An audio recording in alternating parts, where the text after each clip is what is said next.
श्रीकृष्णाने एकांतामध्ये जाऊन तो संदेश वाचला. जगातलं पहिलं प्रेमपत्र रुक्मिणीने लिहिलं आहे. नीट लक्षात घ्या तुम्ही. आता हे तर काही मी मनगडन सांगत नाही आहे, पण ह्याला प्रेमपत्र म्हटलं की धर्म बुडाला असं काही होत नसतं. प्रेमावर जो धर्म आधारित आहे ना, पहिलं प्रेमपत्र आहे. का सांगतोय मी? आपल्या घरातल्या तरुण मुलींना म्हणजे लग्न व्हावं म्हणून रुक्मिणी स्वयंवराची पोथी वाचायला द्या, नका देऊ, तुमच्या श्रद्धेचा विषय. पण हे पत्र मात्र तिला वाचायला द्या आणि तिला सांगा की बेटा, तुझ्या आवडीच्या मुलाशी तुझं लग्न व्हावं असं आम्हाला मनापासून वाटतं, पण तुझ्या आवडीचा जो मुलगा आहे तो तुझ्या जीवनातल्या ध्येयांना, स्वप्नांना, स्वास्थ्यांना आणि समाधानाला उपयुक्त आहे की नाही बघ. केवळ तो तुला वेगवेगळ्या गिफ्ट देतो आहे, मोटरसायकलवर फिरवतो आहे, कॉफी कॅफेमध्ये 2 तास बसून तुझ्याबरोबर गप्पा मारतो आहे, तुझ्याबरोबर रील्स काढतो आहे आणि थांब जरा, तो दिसायला छान आहे, हेअरस्टाईल नटासारखी आहे, कपडे, नाव तुला सांगितलं तेच आहे का त्याचं नाव ह्याची तरी माहिती करून घे. तो तुला त्याचं नाव संतोष सांगेल तर संतोषच आहे का जरा खात्री करून घे. त्याची आयडेंटिटी चेक कर, कोण आहे बघ, त्याचा पाठलाग कर. तो तुझ्या मागे लागलाय ना तर बघून घे की तो सांगतोय त्याच कॉलनीत तो राहतो आहे की टिनाच्या झोपडीत राहतो आहे. ज्याच्या घराच्या बाहेर ताडपत्री सुद्धा नाही, पोती लावून बाथरूम तयार केलंय, त्याच्याकडे तू राहतं का? तो तुला बाईकवर फिरवतो, ती बाईक त्याची आहे की हा एका रस्त्याच्या बाजूला पंक्चर काढत बसणारा पोरगा आहे, तुला माहिती तरी की. तुला तो वेगवेगळी फुलं आणून देतोय हे खरं आहे, पण हाच फळाचे लिलाव बोलायला जात नाही ना, माहिती घे. आणि तुझं आयुष्य उजळून टाकणारा कोणताही मुलगा असेल तर कोणत्या गुणवत्तेत बसला पाहिजे हे जर तुला कळायचं असेल तर my dear daughter, go through this letter. रुक्मिणीचं हे पत्र वाच आणि मग तू ज्याच्या प्रेमात पडशील त्याच्याशी लग्न लावून द्यायला तयार आहे असं आपल्या मुलींना सांगण्यासाठी हा आपण विषय पत्राचा बघतोय. पण त्या पत्राला द्वारकेत पोचेपर्यंत, कृष्णाच्या हाती जाईपर्यंत थोडा वेळ तर लागेल की नाही, तेवढा वेळ नामस्मरणात आपण खर्च करू. 7 श्लोकांचं हे पत्र म्हणजेच हा एका अर्थाने भगवंताबरोबर केलेला सप्तपदीचा सोहळाच आहे असं संत मानतात. 7 श्लोक आहे, पण त्या 7 श्लोकामध्ये कोणत्या संबोधनांनी श्रीकृष्णानं संबोधित केलंय तर आपल्या मुलीला, नातीला, पुतणीला, भाचीला, जिच्याशी आपला संवाद आहे, जी आपल्याशी बोलते आहे, तिला सांगा की श्रीकृष्णावर प्रेम केल्यानंतर प्रेम प्रकट करत असताना जी संबोधनं वापरली ती संबोधनं जशीच्या तशी लागू पडणारा तुला जर मुलगा आवडला तर अवश्य घेऊन ये, आपण लग्न लावून देऊ आणि सन्मानाने लग्न लावून देऊ. रुक्मिणीने पहिला संबोधन वापरलं होतं, हे त्रिभुवन सुंदरा. म्हणजे तुझ्या इतकं या तिन्ही भवनांमध्ये, तिन्ही लोकांमध्ये कोणी सुंदर नाही, तू सगळ्यात सुंदर आहे. तर पहिलं आकर्षण देहाचंच असणार आहे, सौंदर्याचंच असणार आहे, काही चूक नाही त्यात. ठरवून कोणी काय असुंदर दिसणाऱ्या व्यक्तीशी, मुलगा असो मुलगी असो, लग्न करत नाही ना. त्यातल्या त्यात सुंदर आपल्याला साजेशी, 4 चौघात उठून दिसणारा किंवा उठून दिसणारी, एवढी अपेक्षा असायला काही बिघडत नाही. म्हणून पहिलं मी तुझ्याकडे आकृष्ट का झाली आहे तर तू त्रिभुवन सुंदर आहे. सुंदरच दिसतंय ना, सुंदरच रूप आहे ते, आता त्याचं वर्णन करत बसत नाही. पण केवळ सौंदर्यावरती मी भारलेले नाही, पण तुझ्या या सौंदर्याची भुरळ मला पडली आणि म्हणून मी हे धाडस करते तुला माझं मन मोकळं करून या पत्राद्वारे सांगणं. बघा किती तार्किक विचार करते रुक्मिणी. 16 वर्षाची आहे. आपल्या घरातल्या पोरीला 16व्या वर्षातलं हे संस्कृतमधलं पत्र वाचता तरी येतंय का बघा. मग तिला 100 पैकी 100 मिळाले मार्क का ते पत्र्याचे सगळे मेडल्स मिळाले ह्याच्याकडे बघा. मी ठरवून ह्या दोन्ही कम्पेअर करतोय सारखं, की त्या भ्रमातून बाहेर या. त्याला काही अर्थ नाही पुढे जर हे नसेल तर. ती असं म्हणते की तुला असं वाटेल, म्हणजे तुम्हाला द्वारकाधीश आहेत ते, की एका सुसंस्कृत घरातली मुलगी इतक्या उघडपणाने आपलं प्रेम आणि प्रेमाचा प्रस्ताव मांडण्या इतकी निर्लज्ज कशी काय असू शकते? डाऊट येऊ शकतो ना. तर लक्षात घ्या, तुमच्या सुंदरतेने आणि पराक्रमानेच मला निर्लज्ज व्हायला बाध्य केलंय. So you are guilty, I am not. आणि मग ती सांगते की मी तुमची कीर्ती ऐकली, सगळं ऐकलं, आणि मला असं वाटतं की माझ्या आयुष्याचं भलं तुमच्याकडेच आहे, तर तुम्ही माझा स्वीकार करावा. पहिलं संबोधन काय? त्रिभुवन सुंदर. दुसरं संबोधन काय? हे अजिता. तुम्हाला कोणी जिंकू शकत नाही कोणत्याही क्षेत्रात. तुम्ही ज्या क्षेत्राला स्पर्श कराल त्या क्षेत्रामध्ये तुम्ही अजिताचा आहात. अजित. तुम्हाला कोणीही पॅरलल नाही दुसरा. एकमेवा द्वितीय आहात तुम्ही. सांगा आपल्या घरातल्या पोरीला, असा मुलगा असेल तर we will not bother for caste and क्रीड.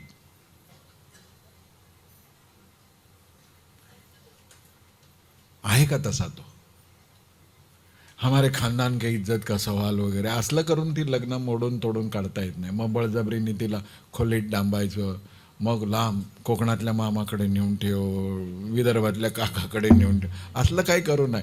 कन्व्हिन्स करा ना, बोला ना. आपल्या पोटची पोर आहे, तिच्याशी प्रेमाने बोला. अजिता. एवढ्याने समाधान होतं का? तर नाही. तो दिसायला सुंदर आहे आणि कुठल्याही क्षेत्रात गेला तर कॉम्पिटिटिव्ह फील्डमध्ये सक्सेस मिळतं, एवढं नाही. हे विभव, म्हणजे तुझ्याकडे जे वैभव आहे, संपत्ती नाही म्हटलं, विभव. त्याचा अर्थ दोन्हीही, की तुझ्याकडे वैचारिक संपदा आहे, तुझ्याकडे शरीर संपदा आहे, आणि तुझ्याकडे भौतिक संपन्नता पण आहे. असं ज्याच्याकडे असतं तो विभव. बाप काय करतो? तर सकाळी उठून गाड्या दुरुस्त करतो. पोरगा काय करतो? तर पंक्चर काढतो. आई काय करते? तर अंडी विकत बसते. म्हणजे काय विभव आहे का? नाही. त्या घरातल्या पोराला तर आमच्या घरातल्या कामवाल्या बाईच्या पोरीचं लग्न लावू देणार नाही मी. तिच्या आयुष्याचं नुकसान थोडीच करेन मी. मग माझ्या पोटची पोर तर कशी देईन? हे विभव. सर्व क्षेत्रामध्ये संपन्न आहेस तू. पुढे म्हटलंय की तुझ्याकडे बुद्धिमत्ता आहे, चारित्र्य आहे, संपन्नता आहे, ऐश्वर्य आहे, तू दिसायला सुंदर आहेस, तू एकमेवा द्वितीय आहेस. पण द्वारकाधीशाच्या दर्शनासाठीच्या 16 पायऱ्या चढल्या की दम लागतो. जरा ठक्क वाजलं धडधडतं. लाईट गेले की शेजारी फोन करतो, तुमच्याकडेचे पण गेले का हो? MSCBला फोन करायचं डेअरिंग नाही करत. रात्री अजूनही घाबरतो, मामाज बॉय. त्यामुळे असलं नाही. तू दिसायला छान आहेस, तू अजित आहेस, तू संपन्न आहेस, आणि शेवटचं संबोधन वापरलं, हे नृसिंहा, तू पराक्रमी आहेस. वेळ आली तर अफजल खानाचं पोट फाडू शकतो, तसा आहेस. वेळ आली तर तू कोणतंही शौर्य गाजवू शकतोस. तू नृसिंह आहेस, म्हणजे मनुष्याच्या रूपामध्ये जन्माला आलेला साक्षात सिंह आहेस. त्यामुळं तू पैदाइशी सम्राट आहेस. आणि आता मी तुला हे पत्र लिहिते आहे. आता कृष्णांची काय ताकद होती, इतकं कोणी म्हटलं तर. त्या ब्राह्मणाने सांगितलं की महाराज निरोप काय देऊ? ते म्हणाले, निरोप द्यायला तू कशाला जातो, आपणच जाऊ. कारण का रुक्मिणीने त्यात लिहिलं होतं की माझ्या भावाने लग्नाचा घाट घातलाय, निमंत्रणं पाठवलीत, सगळे येणार, शिशुपालाबरोबर लग्न करणार, तर विचार करायला आणि वाट बघायला वेळ नाही. म्हणून माझी शेवटची विनंती तुम्हाला अशी आहे, रुक्मिणी बोलते, की मी गौरी पूजनासाठी जेव्हा घरातून बाहेर पडेन, माझ्याबरोबर माझे सुरक्षा कर्मी असतीलच, मला ते आहे सुरक्षा कवच, शिशुपालाचं सैन्यही असेल. इतकंच नाही तर अन्य राजे आहेत, त्यांचं आलेलं सैन्यही निवडक माझ्याबरोबर देईलच असेल. माझा भाऊ खूप दक्ष आहे. तर मी जेव्हा गौरी पूजनासाठी बाहेर पडेन तेव्हा त्या सर्व सैन्याचा सामना करत सर्वांच्या समोर तुम्ही माझं हरण करा. अपहरण नाही, हरण. अपहरण फरक आहे आणि हरण फरक आहे. सध्या जे आतंकवाद्यांकडून आपल्या मुलींचं होतं ते अपहरण आहे आणि रुक्मिणीचं केलं ते हरण आहे. म्हणून रुक्मिणी हरण. सगळ्यांच्या समोर मला तुम्ही तुमच्या रथामध्ये घेऊन जा.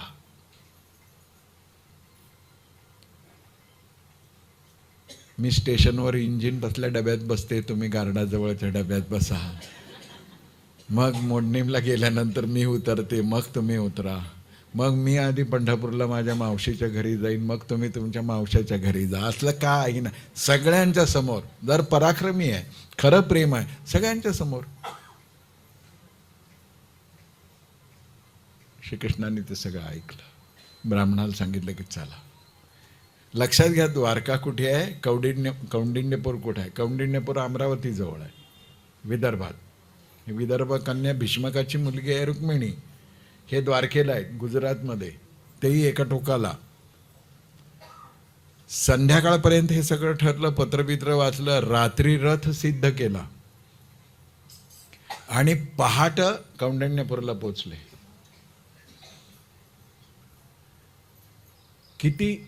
किती वेग असेल, किती तत्परता असेल, किती प्रेम असेल, किती ओढ असेल बघा. हे स्वर्गात बनलेली नाती आहेत ही. आता जेव्हा जेव्हा मी असं बघतो की द्वारका टू कौंडिण्यपूर, तुम्ही डोळ्यासमोर अंतर आणा. गुजरातचं एक टोक ते विदर्भात. किती वेगाने रथ आला असेल ना. तर घोडे दमले असतील की नसतील? दमलेच असतील. म्हणजे त्या काळामध्ये घोडे बदलण्याची व्यवस्था रस्त्यात कुठे ना कुठेतरी केली असेल. कृष्ण समजून घेताना सर्व बाजूने घ्या. बेस्ट ॲडमिनिस्ट्रेटर असल्याशिवाय होऊ शकत नाही. प्लॅनिंग, परफेक्ट प्लॅनिंग, आणि सगळीकडे आपली माणसं, तरच शक्य आहे. आणि रातोरात न दमता न भागता. बरं, असं नाही की झोपलंय रथात, शक्य नाही. सकाळी जायचं आहे, स्नान आटवायचं आहे आणि रुक्मिणी गौरीपूजनाला आल्यानंतर सर्वांसमोर युद्ध करून तिचं हरण करायचं आहे. ह्याला हिंमत लागते, ह्याला स्टॅमिना लागतो. म्हणून नरसिंह. मी मनातल्या मनात विचार करतो की कसे आले असतील, आणि मला उत्तर काय मिळतं माहिती आहे? जसे आग्र्याहून थोरले महाराज रायगडावर आले तसे आले असतील. छत्रपती शिवाजी महाराज हे श्रीकृष्णाचा या युगातला पुनर्जन्म आहे, विसरू नका. एवढंच मला तुमच्यापर्यंत पोहोचवायचं. किती वेग असेल ना, किती नियोजन असेल. शंभूराजे लहान आहेत, त्यांना कुठे ठेवायचं आहे, कोणाकडं? आपली तर घोडदौड होऊन जाईल, पण ह्या लहान मुलाला काय करायचं? मथुरेतल्या ब्राह्मणांच्या घरी ठेवलंय. तर ते तुमचं सध्याचे वातावरण आहे ना, ते विसरू नका. महाराजांच्या मनात काही नाही आहे. त्यांच्या नावाने आम्ही विष पेरतोय, ते बरोबर नाही. आता ब्राह्मणाच्या घरी ठेवलंय, तरी पण हेर बादशापर्यंत ही बातमी पोचवतील तर त्या बिचाऱ्याच्या जीवाला दगाफटका होईलच ना. लहान लेकरू आहेत. तर महाराज जसे जसे महाराष्ट्राच्या जवळ यायला लागले, एक बातमी पसरवली की महाराज सुटले, पण शंभूराजे जिवंत नाहीये, ते वारलेत. का? तर त्यांचा मग शोध थांबावा, ते सुरक्षित राहावेत जिथे कुठे. संभाजी महाराज संस्कृत पंडित होते, हे विसरू नका. त्याने संस्कृत ग्रंथरचना केली आहे, हे विसरू नका. आता तारखेवर की तिथीवर हिंदू साम्राज्य देणे, ह्याच्यावर आमच्याकडे भांडणं सुरू आहे. काहीच माहीत नाही इतिहास, त्यामुळं असं होतं. आणि महाराष्ट्रात आल्यानंतरही जाहीर करून टाकलं. एवढंच नाही तर संभाजी यांचं निधन झालंय, शंभूराजांचं, हे स्थापित होण्यासाठी एका बापानी हिंदू पदपादशाही स्थापन करणं सोपं नाही आहे. एका बापाने आपल्या मुलाचं दैहिक क्रियाकर्म केलंय. जिवंत असताना मुलगा, काय हिंमत असेल. आऊसाहेबांना तर माहिती होतं काय राजकारण काय, पण छावा वाचवायचा असेल तर बापाला असे काळीच करावं लागतं. ती जी झेप होती ना आग्रा ते रायगड, तशी होती द्वारका ते कौंडिण्यपूर. अपहरण केलंय असं कोणी म्हणतं तेव्हा वाईट अशासाठी वाटतं की अपहरण फक्त वाईट लोक वाईट करतात, हे पुरुषार्थ गाजवून केलं. रुक्मिणी हरण झालं, रुक्मिणीचं स्वयंवर झालं, काल आपण ते केलं. पण भगवान श्रीकृष्णांची एकूण 8 लग्न झाली. रुक्मिणीबरोबर झालं, सत्यभामेबरोबर झालं, जांबवतीबरोबर झालं, कालिंदीबरोबर झालं, मित्रविंदेबरोबर झालं, सत्या नावाची एक मुलगी होती तिच्याबरोबर झालं, भद्रा नावाची होती तिच्याबरोबर झालं, आणि लक्ष्मणा नावाची झाली तिच्याबरोबर होती. आता ह्यातली एक ब्राह्मण आहे, एक क्षत्रिय आहे, एक वनवासी आहे, एक भटक्या विमुक्त जातीची आहे, सगळ्यांची आहे. आणि कोणी लग्न केलंय? परमेश्वराने.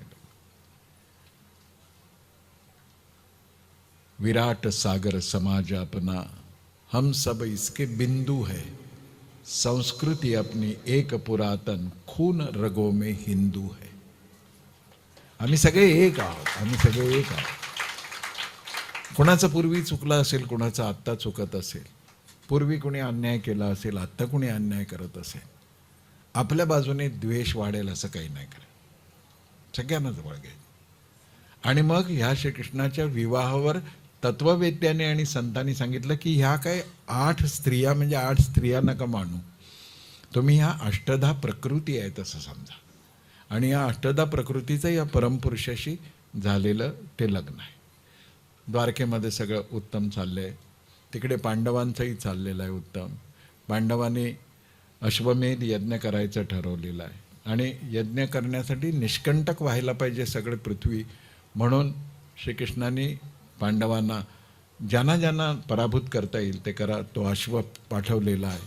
श्रीकृष्णाने पुढाकार घेऊन भौमासुराचा वध केला आहे. भौमासूर म्हणजे नरकासूर, आणि मग त्याच्या तावडीत असलेल्या मुली.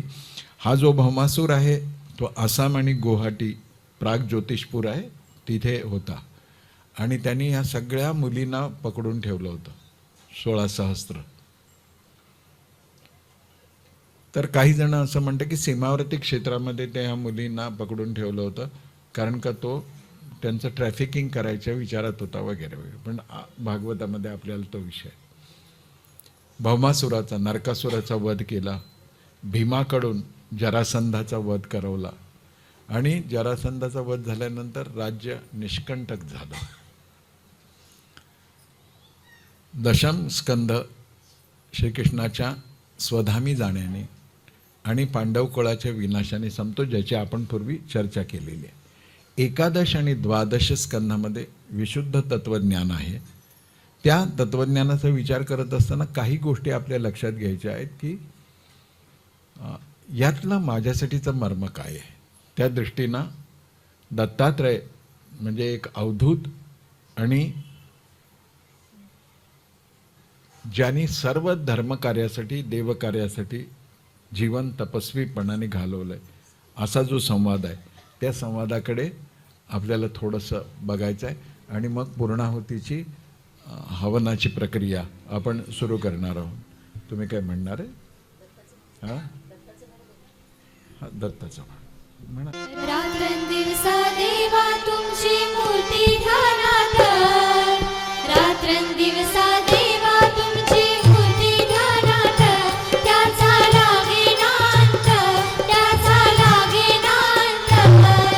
स्वप्नात आले माझ्या गुरुदेव दत्त, स्वप्नात आले माझ्या गुरुदेव दत्त. दिव्य स्वरूपी खडा टाकत होते अंगणात, अलग म्हणून भिक्षा मागत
एकदा प्रश्न असा पडला, यदूनी विचारलं अवधूतांना की तुम्ही तर काही कर्म करत नाही, काम हा शब्द छान नाही, कर्म करत नाही आणि सगळ्या जगभर फिरत असता, त्रिभुवनात फिरत असता आणि तरीही तुम्हाला आनंदी स्वभाव आणि ही चतुर बुद्धी कुठून प्राप्त झाली?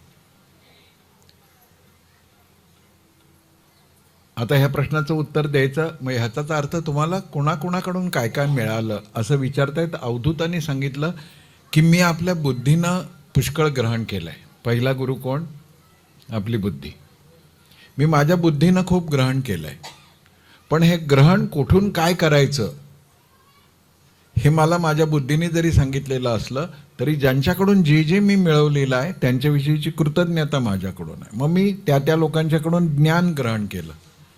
या जगामध्ये मी सुखाने का जगतो आहे, मुक्तपणे का फिरतो आहे, का माझ्या मनामध्ये कुठला क्लेश किल्मेश नाही आहे, त्याचं कारण असं की मी अनेक लोकांच्याकडून ज्ञान घेतलं आहे. वेदामध्ये असं म्हटलंय की ज्ञान कोणाकडूनही घेता आलं पाहिजे, त्याच्यामध्ये तरतम उच्च नीच भाव नसला कामा नये. कुतोपी लभ्यते, कुतोपी लभ्यते, कुठूनही प्राप्त झालं तरी ज्ञान घ्यावं.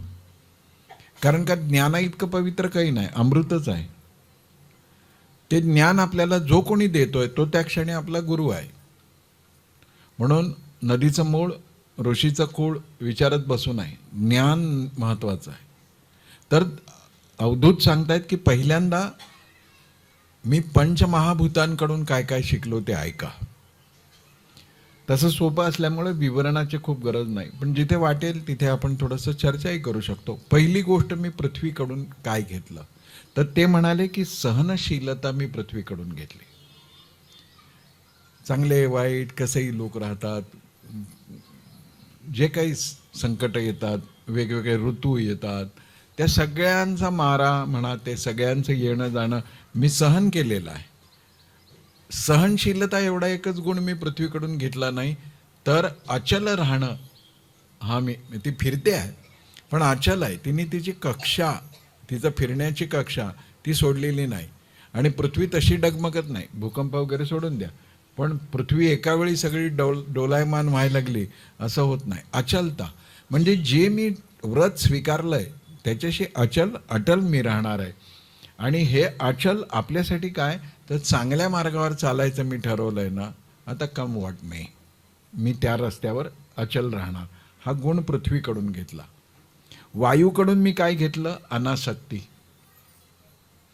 फुलांचा ताटवा आहे, त्याच्यावरून वायू येतो, तिथे घुटमळत नाही. आणि कचरा कुंडी आहे, त्याच्यावरूनही वायू जातो, तिथेही घुटमळत नाही.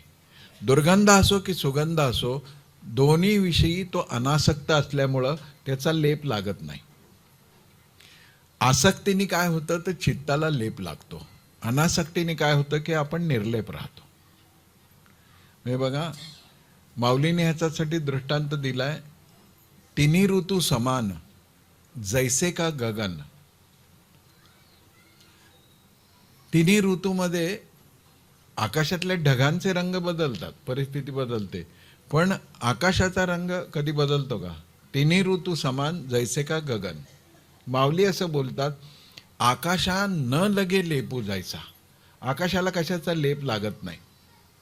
सगळं घडतं त्याच्या आत, पण त्याला कशाचाच लेप लागत नाही. ते अलिप्त आहे, म्हणून निर्लिप्त आहे. संभाजीनगरला एकदा मी कार्यक्रमाला गेलो, तर तिकडे ते निर्लेप तव्याचे जे निर्माते आहेत ते होते तिथे. तर कार्यक्रमामध्ये अध्यक्ष किंवा विशेष अतिथी होते, माझी प्रवचनं होती. तर त्यांचं काय नाव? हां, भोगले, राम भोगले ना. तर कार्यकर्ते आहेत चांगले. तर मी त्यांना म्हणलं, यार आप भी गजब के हो. तेव्हा काय झालं, मी म्हटलं ते निर्लेपनी बायकांना वेळ लावलाय म्हटलं.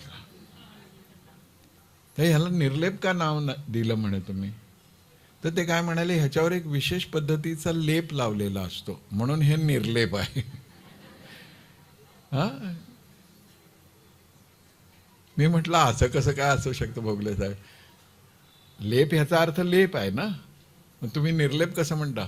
रंगी को कही नारंगी, दूध से निकाले खोया, चलती का नाम गाडी देख कबीरा रोया. ज्याला लेप लावलाय त्याला निर्लेप म्हणता का तुम्ही? मग ते म्हणाले अरे तुम्ही हे तिरकं तुमचंच चालू शकतं म्हणाले, आमचं सरळ आहे, याला एक कोट असतं वगैरे. ठीक आहे. तर मी वायूकडून शिकलो अनासक्त व्हायचं, कशातही अडकून नाही पडायचं. आलं येऊ द्या, गेलं जाऊ द्या, अडकायचं नाही. मी आकाशाकडून काय शिकलो तर आकाश जसं सर्वव्याप्त आहे तसं परमात्मा सर्वव्याप्त आहे.